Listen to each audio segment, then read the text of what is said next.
الله والله والله والله. الآن أمام بما يقال قبر آمنة بنت وهب أم النبي صلى الله عليه وسلم. نحمده ونصلي على رسوله الكريم. أما بعد, നമ്മുടെ നബി മുഹമ്മദ് മുസ്തഫ സല്ലല്ലാഹു അലൈഹി വസല്ലം തങ്ങളുടെ പ്രിയപ്പെട്ട മാതാവിന്റെ ഖബർ നിലകൊള്ളുന്ന പ്രദേശങ്ങൾ ഈ വീഡിയോയിൽ ദർശിക്കാം. അബവാ എന്ന സ്ഥലത്ത് വെച്ചാണ് പുണ്യ റസൂലുള്ളാഹി സ്വല്ലല്ലാഹു അലൈഹി വസല്ലമയുടെ പ്രിയപ്പെട്ട മാതാവ് ഈ ലോകത്തോട് വിട പറഞ്ഞത്. തീർത്തും അനാഥനായി, ഫഖീറായി, യതീമായി ജീവിച്ചവരാണ് നമ്മുടെ ഹബീബ് മുത്ത് മുഹമ്മദ് മുസ്തഫ സല്ലല്ലാഹു അലൈഹി വസല്ലം. നബിതങ്ങൾ ജനിക്കുന്നതിന് മുമ്പ് തന്നെ പിതാവ് ലോകത്തോട് വിട പറഞ്ഞു. യതീമായിട്ടാണ് മുത്ത് റസൂൽ സല്ലല്ലാഹു അലൈഹി വസല്ലം വളർന്നത്. നബി സല്ലല്ലാഹു അലൈഹി വസല്ലമക്ക് അതിനുശേഷം ആകെയുള്ള താങ്ങും തണലായത് നബിതങ്ങളുടെ മാതാവായിരുന്നു, ആമീന ബീവി ആയിരുന്നു. പക്ഷേ ആ ജീവിതവും മുന്നോട്ട് പോയില്ല. റസൂലുള്ളാഹി സ്വല്ലല്ലാഹു അലൈഹി വസല്ലമയുടെ ചെറുപ്പ കാലഘട്ടത്തിൽ തന്നെ ഉമ്മയും ലോകത്തോട് വിട പറഞ്ഞു, 6ാമത്തെ വയസ്സിൽ. പ്രിയപ്പെട്ട ഉമ്മയുടെ വിയോഗത്തിന് ശേഷം അബ്ദുൽ മുത്തലിബ്, അബൂ താലിബ് എന്നിവരുടെ പരിലാളനയിൽ റസൂലുള്ളാഹി സ്വല്ലല്ലാഹു അലൈഹി വസല്ലം വളർന്നു. സൂറത്തുൽ ളുഹൈൽ അലം യജിദ്ക യതീമൻ ഫആവാ എന്ന ആയത്ത് ഓതുമ്പോൾ നബിതങ്ങൾ സല്ലല്ലാഹു അലൈഹി വസല്ലമയെ സ്നേഹിക്കുന്നവരുടെ ഹൃത്തടം വിതുമ്പും, കൺതടം നിറഞ്ഞൊഴുകും.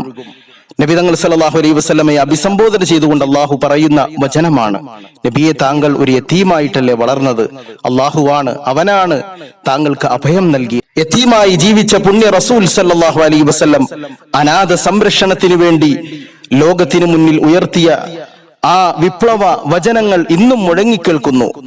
നബിതങ്ങളുടെ പ്രിയപ്പെട്ട മാതാവ് ചെറുപ്രായത്തിൽ വിട പറഞ്ഞത് അബുവാ എന്ന പ്രദേശത്ത് വെച്ചാണ്.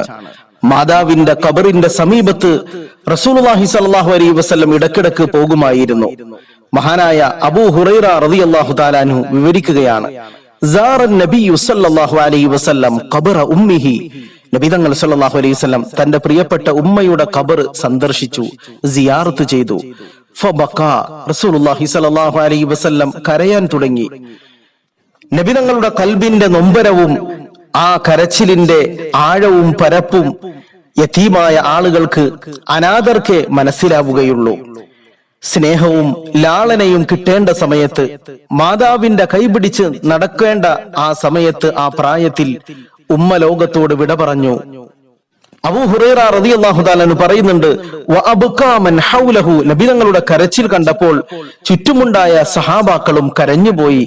സുലൈമാൻ ഇബ്നു ബുറൈദ് റളിയല്ലാഹു തആല അൻഹു പറയുന്നു, ഫലം യുറ ബാക്കിയൻ അക്സറ മിൻ യൗമിഇദിൻ, അന്നത്തെ ദിവസത്തേക്കാൾ കൂടുതലായി നബിതങ്ങൾ സല്ലല്ലാഹു അലൈഹി വസല്ലം കരഞ്ഞതായി കാണപ്പെട്ടിട്ടില്ല. അത്ര അധികം റസൂലുള്ളാഹി സല്ലല്ലാഹു അലൈഹി വസല്ലം കരഞ്ഞു. നബിതങ്ങൾ സല്ലല്ലാഹു അലൈഹി വസല്ലമയുടെ പ്രിയപ്പെട്ട മാതാവിന്റെ ഖബറുണ്ടായ ആ പ്രദേശങ്ങൾ, ആ സ്ഥലങ്ങൾ ഒരു അറബി വീഡിയോയിൽ പകർത്തുന്നു, നമുക്ക് കാണിച്ചു തരുന്നു.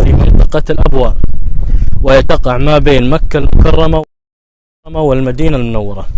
طبعا هذا الموقع الآن أمام بما يقال أنه قبر آمنة بنت وهب أم النبي صلى الله عليه وسلم. അബുവാ എന്നാൽ മക്കയുടെയും മദീനയുടെയും ഇടയിലുള്ള സ്ഥലമാണ്. എന്നാൽ മദീനയോട് അടുത്ത പ്രദേശമാണത്. യതീമായ റഹ്മത്തായ ആ പുണ്യ നബിയെ സ്നേഹിക്കാനും അള്ളാഹുവിന്റെ റസൂലിനെ പരിപൂർണമായി അനുസരിക്കാനും പിൻപറ്റാനും നമുക്കെല്ലാവർക്കും നല്ല തൗഫീഖ് പ്രദാനം ചെയ്യുമാറാകട്ടെ. റബ്ബനാ തഖബ്ബൽ മിന്നാ ഇന്നക അൻതസ് സമീഉൽ അലീം വതുബ് അലൈനാ ഇന്നക അൻത തവ്വാബുർ റഹീം. ആമീൻ ബിറഹ്മതിക യാ അർഹമർ റഹീം.